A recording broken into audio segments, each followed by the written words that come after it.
Hey guys, Logan here. The Battlefield 2042 beta lasted 4 days, 2 early access days and 2 open beta days.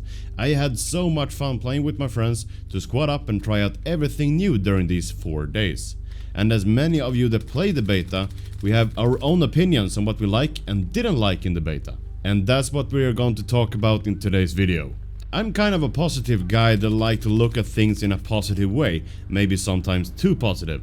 But okay, let's talk good and bad things in the beta. Starting with the overall look of the game. I love the look, and the new color palettes that they added are amazing. The graphics looked great even though the performance wasn't at its best, but we have to keep in mind that the beta build is said to be several months old, and we already got confirmation that the full game is much more polished and refined. But I have to say, seeing that rocket launching and the massive tornado, wow, it's amazing, looks so good. What about gunplay and movement? I really enjoyed the gunplay. I think they really nailed it with most of the rifles. We only had a handful to pick from, but overall I really liked it. Grenades did some serious damage, and that's been missed from some of the games, but perhaps the handguns could do a little more damage.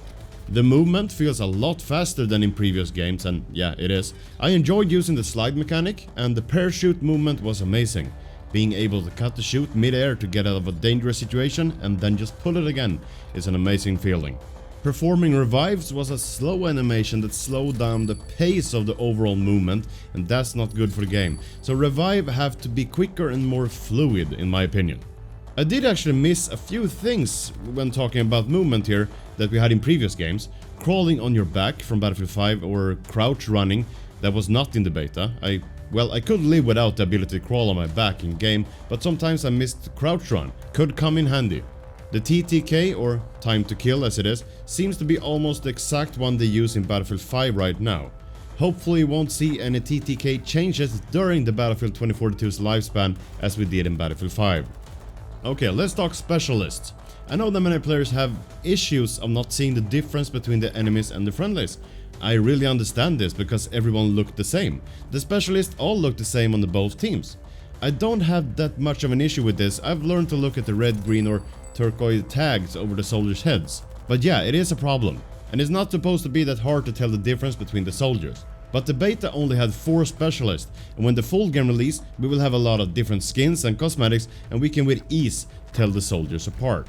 The only thing that might be a problem in the future is that if one skin or cosmetic on a specialist becomes more popular, then everyone will use this and then we're back to square one again. Maybe DICE should take a look at this before the full game releases. Another thing that they have to take a look at before launch is the audio. It was really messy in the beta, and the most annoying thing was that I couldn't hear footsteps or sometimes the enemy that fired its weapon right beside me. Those things are key elements to a great multiplayer game. Previous Battlefield games have great audio. I think Battlefield 5 really nailed the footsteps, and while Battlefield 1 with an overall feeling with the sound design. So I believe that the sound will be much better in the full game. The call-in system worked sometimes. Most of the times I choose to run instead of trying to call in a vehicle just because I was never sure that it would work. I suspect that this is a feature that's already been fixed and it will be working in the full game. I sure hope so, because it's a cool feature. But these are just some of the things that I wanted to mention, and I know that many players are already talking about out there. But you can spend hours talking about things in the beta. But I really liked it. Overall, I really liked the beta, and I'm looking forward to playing the full game in November. But now I want to know what you think, so tell me that in the comment section down below. Thank you for watching, subscribe for more, hit that like if you enjoyed the video, and I hope to see you in my next one. This is Logan, signing out.